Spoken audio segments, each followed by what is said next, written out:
Welcome to In Conversation with Ambassador Gilmore at the Bruges Group, where we speak to politicians and campaigners on the important challenges our world and Europe faces today. I'm Christopher Lynn. And I'm Kenneth O'Donnell. And we're both contributors with the Bruges Group. Today we have the pleasure of hearing from one of America's top foreign policy minds, Jim Gilmore.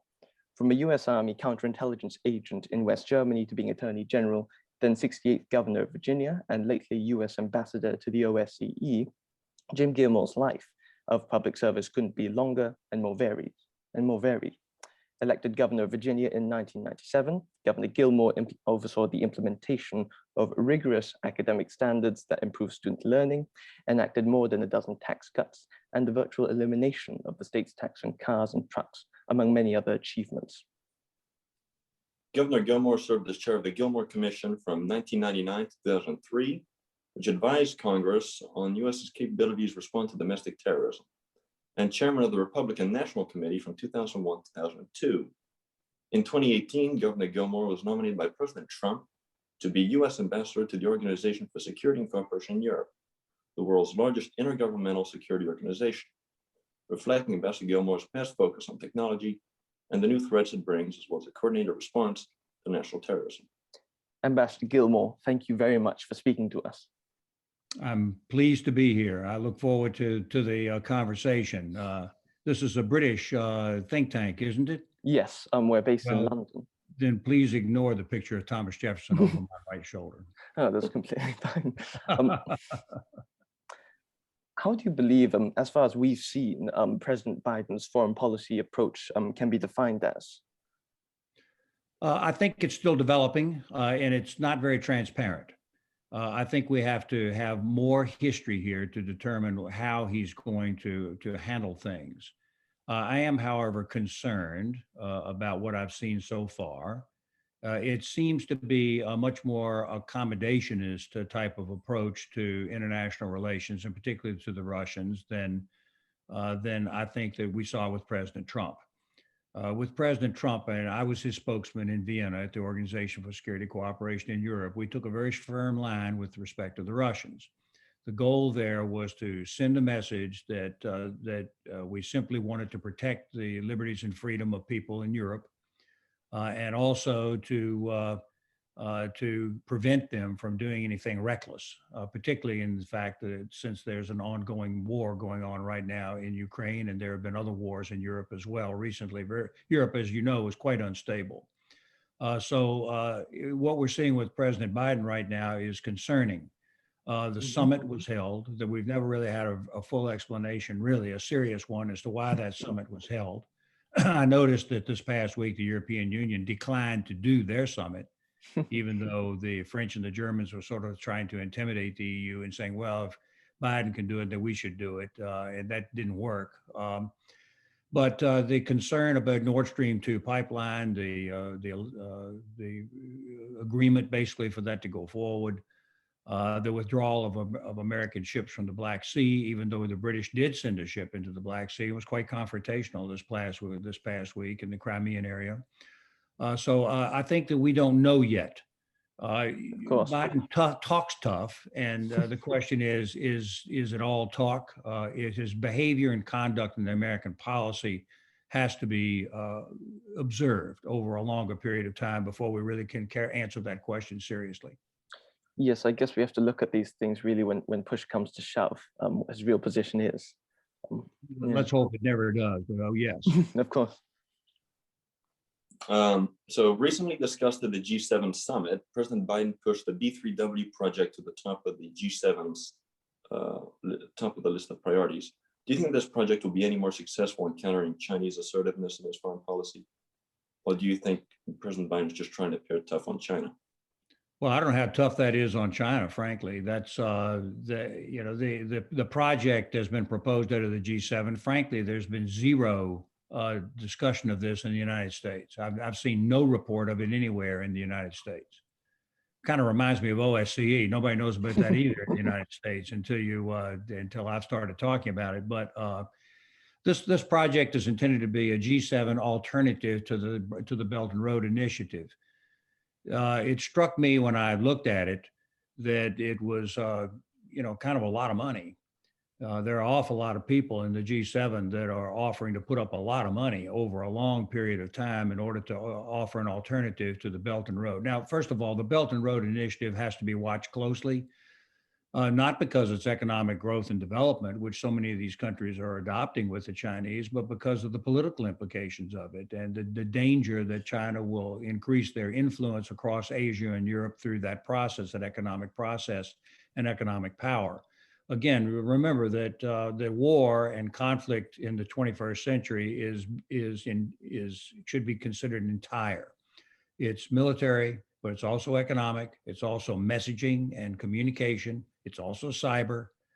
We call that at OSCE hybrid warfare, which was something that the Russians absolutely refused to discuss, which communicated to me that they intended to keep on doing it.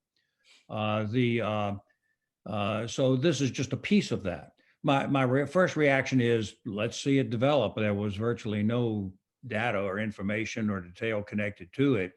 I personally would be very surprised, based on my experience, if the other members of the G7, all the European members, would even think about putting up that kind of money. I'm pretty amazed about that. I think the EU is pretty self-centered, and I can't imagine that they're going to go put up trillions of dollars of their taxpayers' money to participate in a program like this. I guess it just has to be fleshed out, doesn't it? And we have to see whether or not it's a reasonable alternative to Chinese pressure. But I agree that the Chinese pressure must be addressed seriously for the long term. Yeah, I mean, if European countries can't even contribute to the NATO budget at the 2% region, I mean, it's pretty unbelievable that they actually can do this properly. Just so. And I remind you that President Trump, even though he was often rude and sometimes even some people would say vulgar, which wasn't very diplomatic, he was pretty firm that he expected his NATO allies to put up their money and to be a legitimate partner to the United States. He was pretty strong about that. Query whether or not that will continue under the Biden administration, and whether now that Trump is gone, whether the other NATO members will, participate. Well, I guess this kind of follows on the previous two questions and your response to them about the US's relationship with Europe.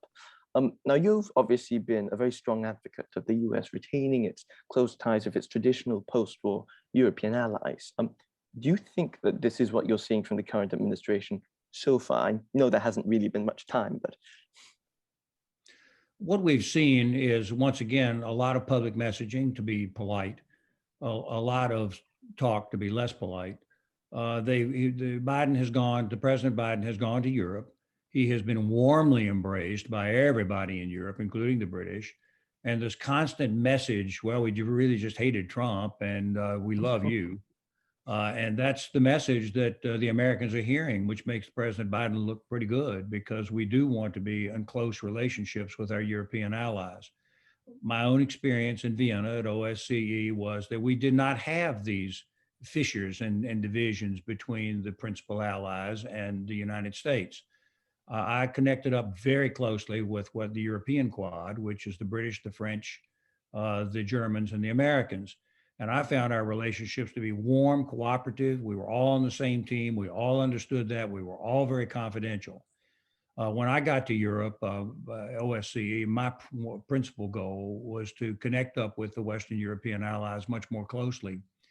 And I was pushing on an open door. I found that our allies were happy about that. My number one priority with that was the United Kingdom. I still believe in the American-British special relationship. My experience was that the British ambassador embraced that warmly. He was the first ambassador I saw in Europe. We became close diplomatically, we became close policy-wise, and we became close personally. And I continue to have that relationship today, because it was a very warm and close relationship, and it was a success. But it wasn't the only success. Furthermore, we also reached out very strongly into the Eastern European countries, who are also members of the EU. And there's a lot of division there right now, as I'm sure you know.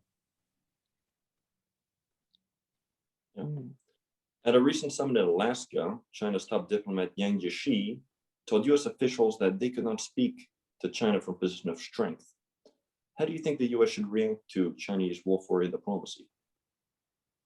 Uh, I think you just said the sort of aggressive Chinese messaging and diplomacy. Did you say wolf warrior? Is that what you said? That's it. That's it. Yeah, that's right. Well, look, just as we have a long history of through the Cold War of dealing with Russia, the new emerging China is still emerging, and we don't really know what it is. Under Nixon, Kissinger, and that sort of realist school of foreign policy, the United States reached out to China largely to create a counterpose to Russia, to be sure. But the philosophy was always that if the Chinese were brought to the altar of capitalism and business, and they would increase their quality of life, they would increase their liberty, and that they would become a more normal country. I think there's a consensus right now that that has failed. That China is happy to have the money, and in fact, they're using it to supply the China Belt and Road Initiative, as we just discussed. But they're now becoming militarily much more aggressive, threatening Taiwan, which is really unnecessary. They don't have to do that. Their invasion into the South China Sea and the East China Sea, they're very aggressive in other places as well. And they're sending a message that they mean to be predominant in Asia. The Americans, I think, don't really want that, and they certainly want to support their allies in Japan and Korea, and in Taiwan as well, and protect them from Chinese overbearing influence. Not to mention, by the way, the Australians. I did go to Australia a couple of years ago, and they live in that neighborhood, and they were very clear with me about that. But we have an interest in protecting Australia, maybe most of all, but with Japan. So this is a real serious concern, and I would ignore all the talk. I wouldn't be too worried about the talk. I would instead try to figure out what the Chinese ultimate goals are. So their talk is something I think, frankly, to be frank with you, the Americans are just too strong and too powerful to worry about that kind of talk. So I would ignore it and continue to try to figure out what the right policy is based upon their behavior. Fair enough. Now, Mr. Ambassador, I think you talked previously about your dealings with European Union and how there sometimes could be internal divisions, how very often the previous administration tried to engage with the European Quad, and how surprisingly, contrary to what was popular belief, at least in the American media at the time, there was a great deal of cooperation and a great deal of a great deal of positive progress that was made. And I guess looking now between US and EU relations, as shown at least from the last year or at least a month since the beginning of this administration, I guess the question is, are you concerned that signs of division between the EU and the US, such as positions on Cuba sanctions and the continuation of Nord Stream 2 in Germany, might pose a risk to further international security and cooperation in the future? Well, I think you could spend a lifetime studying the European Union. The impression, first of all, I met with the European Union every week. As an institution, they have an ambassador to OSCE, and they're very capable people. In fact, I will tell you that I thought the entire diplomatic corps at OSCE was highly competent and highly effective, all 57 ambassadors, including the US, I think, I'm proud to say. But we met with the EU every week and listened to them. We didn't have too much difficulty with their foreign policy. I think that they got a little weird sometimes in the social policy. They are. I mean, gender almost dominates everything at the European Union, and it's and there's nothing wrong, by the way, with the advancement of women. I'm all for it. I think it's one of the great advantages America has, the complete utilization and liberty of the American women. I think Britain is the same way. But this kind of weird identity politics that we're seeing in America now is very much a part of the construct of the European Union. The European Union wants to be independent. They don't want to be a little brother to the United States. And they're very affirmative about it. And the French and the Germans, who are really running the show now that the British are gone, will sometimes try to intimidate their fellow European Union members by saying, well, if the US can do it, we should do it, or if the US is doing it, we shouldn't do it. I think that the construct of the political organization of the European Union is not done, and it may never be done. And I think the reason, I'll tell you a quick story if you don't mind, if you have time. Of I'll tell course. you a great story. And that is because at OSCE, I, as your ambassador there, spent a great deal of time thinking about the new liberated countries of Eastern Europe from the Soviet influence and the Russian influence. And I can share with you all that those countries have no interest in going back to being once again under the thrall of the Russians. They're rather affirmative about it, certainly with me and with everybody else. In fact, they're damn militant about it. They have no interest in being subject to Russia. Well, one day when I was debating an internal issue at OSCE, there was an issue of a French individual who was going to take on a key role at OSCE. And he was opposed by certain countries in Eastern Europe. And I took one of my Hungarian friends aside, a member of the Hungarian government, one day when I had an opportunity to talk to them. And I said, why are you opposed to this French representative? You're in the EU. I mean, why are you having this problem with this French representative? And he told me very honestly, he said, Jim, he said, Ambassador, he said, why would we in Hungary, having escaped from Russian control, now turn around and give ourselves back to European Union control when European Union is really a socialist organization? Why would we do that? I mean, I'll never forget that. That was one of the most vivid moments of my ambassadorship because it helped me to understand the Hungarian approach to things. Well, that should be a warning sign, I think, to the EU. If they continue to behave the way they're behaving and continue to make this basically a German-French show, the Eastern European countries don't really come at it in the same direction. And that's carried within it the risk of the dissolution of the European Union in the long run, particularly now that Britain has showed that you can withdraw from the European Union. Then I think that there's risk there. And I would urge the European Union to be a little more modern, a little less socialistic, a little less identity politics, a little more capitalistic, and a little more vigorous about their military development. That would be my advice to the European Union, which they will not take, by the way. They will not take that advice. It's similar to how Thatcher, after the economic reforms of the 1980s, once famously said that at the College of Europe in Bruges, what was it? We have not embarked on the business of throwing back the frontiers of the state at home, only to see a European superstate getting ready to exercise a new dominance from Brussels. In other words, the frontiers of the state, the liberation, if you would, or at least the takedown of certain socialist institutions, could not be undone and reinvigorated on the European level. And I guess it strikes a similar point. And obviously, that particular speech was the one that inspired the establishment of the Bruges Group here. So it very much does strike a chord with us. Well, I do understand. And listen, I don't underestimate the challenges that the United Kingdom had being separated from the European Union. They do have challenges, but Britain's decided to be sovereign, and I get it, and I understand it, and I think the United States should strengthen that special relationship because I think it will help our friends in the United Kingdom, and we should approach things exactly that way, and that's exactly the way I did approach things as ambassador in Vienna. Absolutely. Following on a bit from the previous question, there have been many divisions in the European Union about where it should stand when it comes to China. Would you entertain the idea that there are too many different opinions within the EU to have a cohesive foreign policy? Yeah. I noticed the other day when the Germans and the French were trying to put together this summit, and I'm on record, I'm in writing that I thought that President Biden made a mistake to have that summit with Putin. He shouldn't have done that, but he did. And I don't know what the consequences of that will be. Well, then the European Union said, well, the Germans and the French said, well, we got to do our own Putin summit now since Biden did his. And, there's opposition to it in the European Union. The statement of President Macron after that was quite telling. He basically said, okay, all right, well, we won't do a EU summit with Putin then. He was rather kind of petulant about it. If you're not going to follow French and British leadership, well, he said, I don't need you to meet with Putin. I can meet with Putin anytime I want to.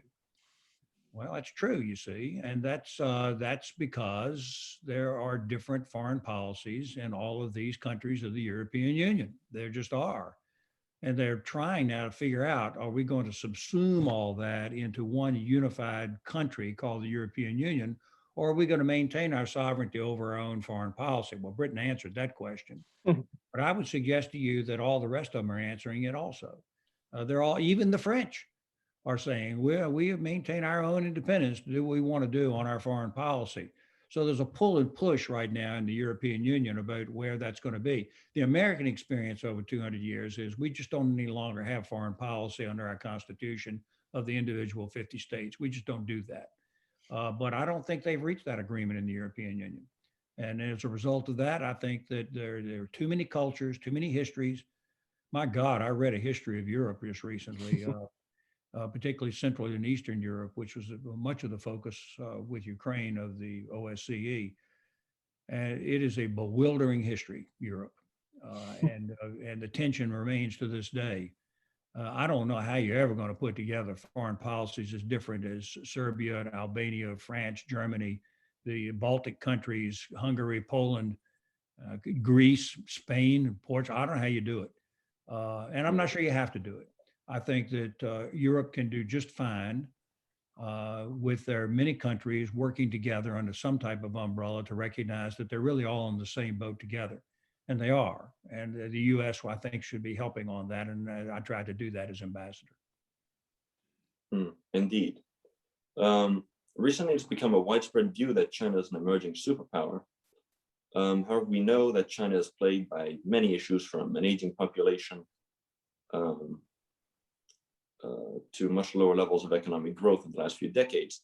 Do you think China's going to continue rising as it has been, or is it about to face a major crisis? I want to answer that question because it's an important question. But first, I want to say that I think the US right now is putting too much emphasis on China. I think China is truly a long-term problem, if they're going to be a long-term problem. I think the immediate problem is Russia. And when I was at the State Department, of course, you stand where you sit, and I was in Vienna with the OSCE, and very well aware of what was going on in European politics at that time. And Russia, by the way, is an active participant in OSCE. It's the only place where you can really have that right now. And you know, my experience was that the U.S. right now is too focused on China. I think China is overemphasized. Maybe 50 years from now, they're the problem. I get it, but maybe not. But right now, I think Russia is the immediate problem. If you don't believe me, just look at Ukraine. Now, that being said, by the way, I said that at a conclave in Washington with all of the ambassadors, and it's in a shockwave all throughout the room because nobody dared to say that. The China was the thing. China. And I basically said, look, I'm in Vienna and I'm warning you, you're de-emphasizing Russia too much. But that being said, I want to answer your question directly. My belief, a philosophical belief, is that people believe in the Thomas Jefferson attitude about human rights. Thomas Jefferson wrote the Declaration with, if you'll forgive me, George III is long gone, so I understand all that. And basically how the Declaration remains. And it is a statement of human rights and liberties that I think is universal for all peoples everywhere. There's some debate about that, but particularly with respect to China, but I believe it. Therefore, my hope is and belief is that over the long run that the Communist Party will be dissolved, maybe violently, if they continue to behave the way they're behaving towards their own people. I believe that the Chinese government is guilty of genocide with the Uyghurs. I believe that the greatest crime that they're doing is against the Chinese people, with this constant control and the issuing of civil scores and the deprivation of education or the deprivation of opportunities based on some punishment, the creation of forced labor. This kind of behavior is weird for the 21st century. So the real question that we all have, all of us, is what does the future hold? Is the future the Jeffersonian, American, British, Western construct of liberty and freedom and human rights? Or is it an authoritarian future led by Russia, China, and others that says, no, we can actually control people. We can actually, through the use of modern technology, concentration camps, force, police, Belarus is an example of this. We can actually control people in the future, and by the use of force and torture and arrests and policing and military. We don't know the answer to that question. That is the question of the age. What's going to be the future? Is it going to be a Western future or an authoritarian future? And that is the challenge that I think is before us for the decades ahead. In short, I think China will have to change their. Look, what was the worst thing that the Chinese ever did to their own people? They limited their ability to have children. Can you imagine anything more of a human rights violation than that? Now, of course, they're paying the price because now everybody's getting old and they don't have enough kids coming along to run a socialist country. And now they're figuring out that they're in trouble. My personal belief is that in the long run, Western values will prevail. China will destroy this Communist Party and become a modern, civilized country. Maybe I'm wrong. Let's wait and see. Now, I guess moving on to issues slightly different from foreign policy, or rather slightly away from specifically from foreign policy, but still need of your expertise as a former elected official in multiple different capacities. I guess I should start. As a pioneer in the field of technology during your term as governor of Virginia, having created the first statewide technology secretariat, how do you believe the challenges governments have to deal with technology-wise have changed? Well, it's a great question. When I was governor, I was elected in 97, took office in 98, and was there until 2002. And that was really the dawn of the information technology revolution. And I wanted Virginia to be super modern. That was my goal. I wanted us to go into the 21st century as a modern, advancing state in Virginia. I discovered that almost all the technology companies that were advancing at that time had headquarters in Northern Virginia. So I wanted to play on that strength. And that's why I established the Secretary of Technology in my cabinet and began to establish internet policies and began to look at the opportunities. So the answer to your question is that information technology, now that it is matured, has created so many opportunities. Look at what we're doing right now. On a Zoom call right now, where I can talk to your viewers, even though I'm still here in Virginia. The internet and all the modern technologies, the efficiencies that are now created through information technology and data and so on. These are big advancements. I hope that they can be properly managed as we go along because they can be quite dangerous. On the other hand, look at the opportunity for destruction and mischief and that is being done right now.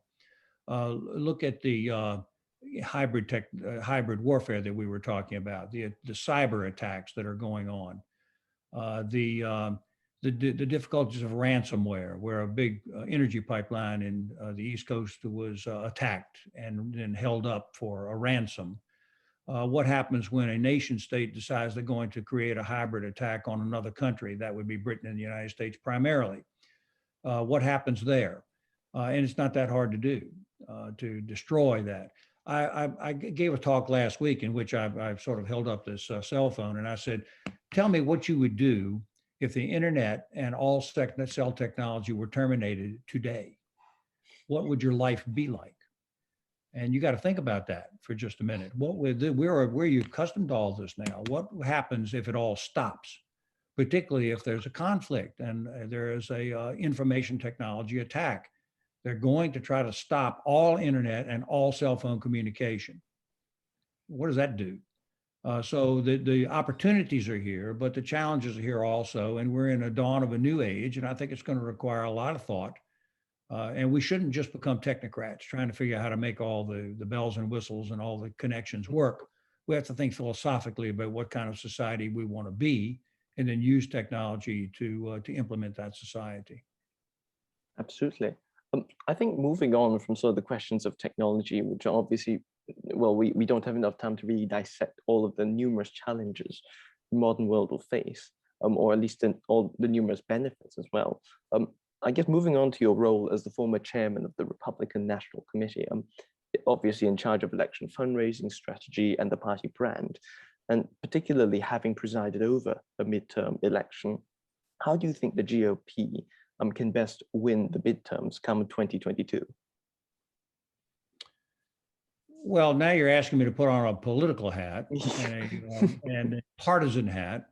So just for your viewers, I'm now departing from my more nonpartisan position as ambassador, where my goal there was to represent the United States of America and to build those alliances. And that didn't have anything to do with Democrats or Republicans. Yes, In of fact, course. I had support from the Democrats in the work that I was doing.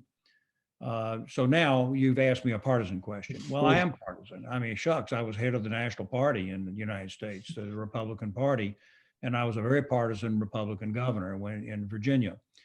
Putting on my partisan hat for a minute, I think it's imperative that the Republican Party gain back control of the Congress.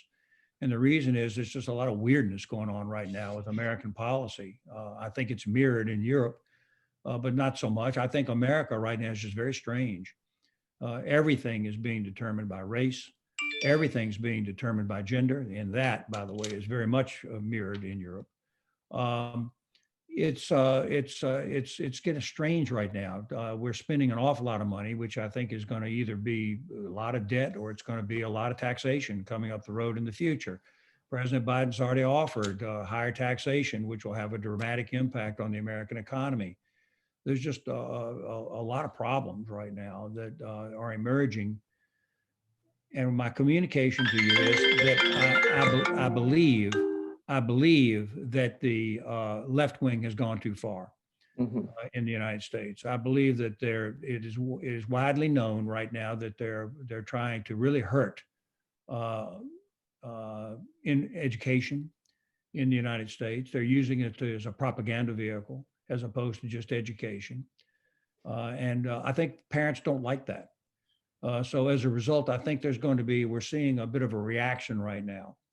I'm optimistic that if the Republicans will be thoughtful about this and will actually run on the issues, and those issues should be education, trying to reject this idea of a new racism, the idea that high taxation and high spending is in the long run dangerous to America's future, and that law enforcement is important. These riots that you see, whether you see it in Europe, but you see it in America too, I think that they're making people very nervous. There's been this effort from the left to defund the police. That is absolutely ridiculous. And I think people know that.